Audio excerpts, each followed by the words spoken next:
Exercise 1.2 JCERT question number 6 रिक्त स्थानों को भरिए।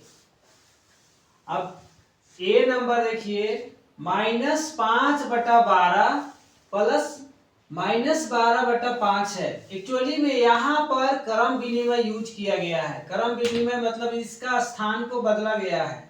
देखिए फर्स्ट में क्या लिखा है -12/5। यहाँ पर कितना नंबर में -12/5 है? सेकेंड नंबर में लिखा गया है 2 नंबर पर -12/5। उसको पहला नंबर में लिखा गया -12/5।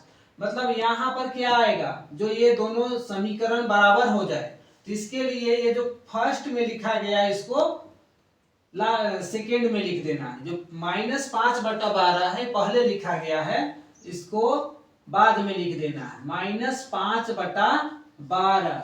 ये इसका आंसर होगा।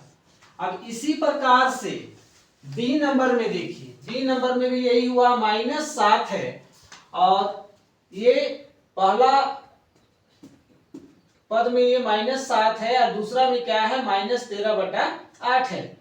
तो यहाँ -13/8 को लिखा है पहले, तो सेकेंड में क्या चला जाएगा -7 जाएगा। इस तरह से इसका आंसर ये हो जाएगा। हम लोग देखते हैं सी नंबर में।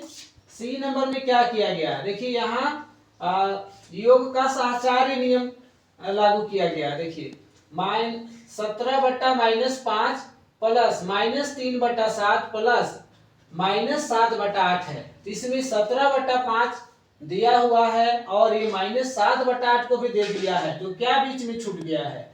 तो इसमें देखते हैं कि -3/7 छूट गया है, तो ये दोनों को लिखना है -3/7। इसका आंसर ये होगा। अब क्वेश्चन नंबर डी देखते हैं -11/7 है और यहाँ पर पहले से जो सेकेंड पार्ट है उसको लिख दिया है +11/7। तो यहाँ क्या होना चाहिए, यहाँ पर -11/7 पहला पार्ट दिया है, दूसरा पार्ट को यहाँ पर दिया, तो यहाँ 11/7 हो जाएगा और यहाँ पर क्या होगा -11/7। तो इस तरह से भराएगा, यहाँ प्लस में भराएगा, यहाँ माइनस में भराएगा। ये आंसर होगा। क्वेश्चन नंबर 7 निम्नलिखित प्रश्नों का उत्तर दीजिए। पहला प्रश्न है ए नंबर, वह कौन सी परिमेय संख्या है जिसका योज्य प्रतिलोम वह स्वयं है? तो पता होगा आप लोग को योज्य प्रतिलोम क्या चीज होता है। अगर मान लिया जाए यहाँ पर 5 लिखे हैं, अब 5 का अगर योज्य प्रतिलोम पता करना है तो हम इसमें क्या जोड़े या क्या घटाए कि ये 0 आ जाए, इसका योगफल 0 आए, उसी को योज्य प्रतिलोम बोलते हैं। तो हम इसमें 5 घटा देते हैं तो इसका मान 0 आएगा। 5 का योज्य प्रतिलोम -5 होगा। ठीक उसी प्रकार से ये पहला नंबर क्वेश्चन में बताया पूछा है, वह कौन सी परिमेय संख्या है जिसका योज्य प्रतिलोम वह स्वयं है? तो योज्य प्रतिलोम स्वयं है, ऐसी संख्या कौन सी हो जाएगी? जो 0 का योज्य प्रतिलोम 0 होगा। इसी प्रकार से नेक्स्ट दूसरा क्वेश्चन बोलता है, किसी ऋणात्मक परिमेय संख्या का ऋणात्मक क्या है? ऋणात्मक परिमेय संख्या का ऋणात्मक, मान लिया जाए कि हम यहाँ पर -1 ले लेते हैं और -1 का फिर -1 अगर हम करते हैं, -1 का -1 और -1 को अगर हम लोग गुना करते तो प्लस का 1 होगा। किसी ऋणात्मक परिमेय संख्या का ऋणात्मक क्या होगा? तो आंसर हम लोग लिखेंगे धनात्मक। क्या लिखाएगा? धनात्मक। सी नंबर, क्या दो परिमेय संख्याओं का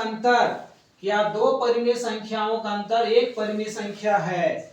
क्या दो परिमेय संख्याओं का अंतर, दो परिमेय संख्या ले लेते हैं कोई भी, मान लिया जाए 7/5 और यहाँ अगर 3/5 लेते हैं और उसका अंतर बोल रहा है तो अंतर करके देखते हैं। 7 - 3/5 यानी कि 4/5, यानी कि ये क्या है? एक परिमेय संख्या है। तो क्या दो परिमेय संख्या का अंतर एक परिमेय संख्या है? तो लिखेंगे हाँ।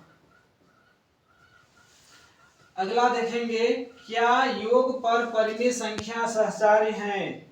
क्या योग पर परिमेय संख्याएं सहचारी हैं? तो योग पर परिमेय संख्याएं सहचार्य हैं तो क्या होगा हाँ। क्या योग के अंतर्गत परिमेय संख्याएं क्रम विनिमय हैं? तो लिखेंगे हाँ। क्या व्यवकलन के अंतर्गत परिमेय संख्याएं क्रम विनिमय हैं? तो लिखेंगे नहीं। क्या व्यवकलन के अंतर्गत परिमेय संख्याएं साहचर्य हैं? तो व्यवकलन के अंतर्गत पूछा तो ये भी हो जाएगा नहीं। वह कौन सी परिमेय संख्या है जो अपने ऋणात्मक के समान है? तो इसका आंसर क्या होना चाहिए? तो 0। परिमेय संख्याओं के लिए योज्य तत्सम क्या होगा? तो 0।